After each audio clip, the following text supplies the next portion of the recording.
Hello everyone. So I'm going to do a part 3 now of my series on Johnny Depp and Amber Heard and how their relationship progressed. And I'm going to start today with what happened when Johnny Depp and Amber Heard broke up. So we were at the situation where one of the probably the biggest catalyst for their breakup was Johnny Depp's mother dying.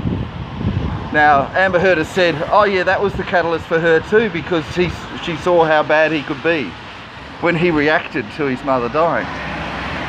But I think we all know that that doesn't make any sense at all. If you have somebody dying and it's their mother, you kind of expect that they would react in a bad way, and you'd put up with them and you'd console them through that. But on the other hand, Johnny Depp said that he had decided to leave her because of that. He had planned many months before, there was a plan to go on touring through Europe with his band, the Hollywood Vampires. He said that he would go on tour, come back and start divorce proceedings. And he would have that time to think it through, while she would have that time when she would be alone, for her to decide if she wanted to stay in the relationship. Now, there was no communication from Johnny Depp's side to her about it while he was away, but from Amber Heard's side, she sent him a letter, and this letter was penned by a lawyer that she hired for this purpose, and it's been made publicly available. It wasn't in the court. They had refused it to be presented in the court, but we know what it says, and it essentially was a blackmail. It said along the lines of, hey Johnny, if you either pay me a certain amount of money and give me a certain amount of possessions, plus pay me and my renter friends, being Raquel Pennington, Joshua Drew and Io Tillett, as well as her sister Whitney, now Henriquez, and give them everything that they need to live a luxurious life, and herself of course, for the rest of their lives. And he had to pay them every week, every month, every year for the rest of their lives. Or she would go and get a restraining order or protection order. And that was the thing. She would either go and get one, and if she didn't say that she was going to make it up, she said, oh, she had legitimate injuries and legitimate reason that she could get one. But she said either he pays up or she does that. And that is, in most respects, blackmail. That's all, was a legal document signed by a lawyer. It wasn't just verbal threats, it was something substantial. She had decided that that was the path she was going to take. She could have gone to the get it straight away if she wanted to, without getting a lawyer to make those threats. But she got the lawyer to make the threats first. Then Johnny Depp said whatever he said. We don't know what he said. I certainly am not aware of it, but he didn't agree. We'll say he didn't go along with it. And perhaps while he was on tour, he looked at that, scrunched up his face and went, what the hell? Laughed it off, took a drink of whiskey and went off and played in the next performance, thinking that this was just a ridiculous thing. But it wasn't ridiculous. And Amber Heard instead went to the courthouse and with her publicist, as well as all of her renter friends, and called TMZ to say this is the side of the face you should take photos of. And then we saw the testimony about that in court. And she called them and said, hey, take photos of me on this side. And that side being the side which had the bruises. But were they really bruises? A lot of people have gathered together all the photos of her taken before and afterwards, and of course, being a celebrity of sorts, she was photographed quite a lot. And we have photographs of her taken publicly in the days after Johnny Depp left, when he was on tour, and there were no bruises. We also have photos of her taken even hours after the court case, and there were no bruises. So there were no bruises before, no bruises after, but for a magical hour or two period just in time for the court case, there were bruises. How did they appear? Well, they weren't very significant bruises, we have to say. Supposedly he threw a phone at her a wall phone of all things. Would it have left a mark of... nobody even tested this because it was such an absurd claim.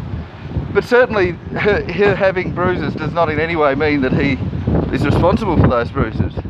She had plenty of rental friends to rely on and a sister, all of whom could have been convinced to hurt her.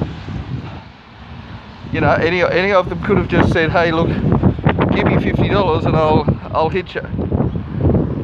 Maybe give me $5,000 and I'll hit you. Give me $50,000 and I'll hit you. Considering how much she was getting out of this, they could have asked for $1 million and she would have still paid it. I mean, this was a bruise that gained for Amber $33.5 million. That's what she got in the divorce. Now, if she'd got a prenup or even a postnup, she wouldn't have been entitled to any of it. But she got $33.5 million. Now, she claimed it was 7, and in court it was testified it was actually 14, but there's court documents that say it was 33.5. And that figure was reached because Johnny Depp's income in the time of their marriage was $70 million. And Amber Heard's was 3. Still quite good to get $3 million, but a big difference from 70. 70 minus 3 is 67, half that, 33.5. That's what she got in the divorce. And she was able to argue to get that much. Not because she was entitled to it, but because if he didn't, she was going to do this thing. Now, she'd already got the protection order, it was already in the news, but she went publicly and said she'd made the whole thing up. And she promised that in the divorce proceedings, it was promised that she and Johnny Depp would not say bad things about each other. The ACLU testified to that in the court, that was why his name wasn't mentioned in the article that was so clearly about him. It was to stop her from having to pay back $33.5 million in divorce proceedings, because she'd have to pay it back if she had defamed him, or even if she'd said truthfully about what had happened. Didn't really matter if it was true or not. She wasn't allowed to say it. So Johnny Depp had succeeded in taming the beast.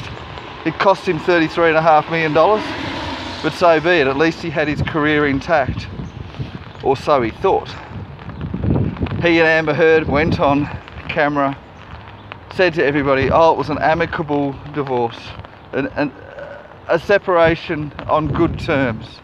Oh, don't worry about that protection order, that's nothing. But of course, people wondered. Different newspapers started to write hit pieces on Johnny Depp, and they increasingly took Amber Heard's side. But not to worry, as long as Amber Heard herself didn't say anything, it would be okay. They would weather the storm. And even though they'd gone their separate ways, they promised to weather that storm together. Johnny Depp would get her increasingly good acts, positions in movies and TV shows. And in turn, Amber Heard would make sure that Johnny Depp's career would not be completely destroyed. And if you're a Johnny Depp, you can imagine his relief. It had cost him a quarter of his net worth to do this, but he was still earning lots of money. $35 million a year was a year's salary he'd lost, but so be it. He could make it up. He still had a lot of money. He was fine. His reputation was damaged, but not completely in tatters. It was recoverable. In a couple of years, people would forget all about it.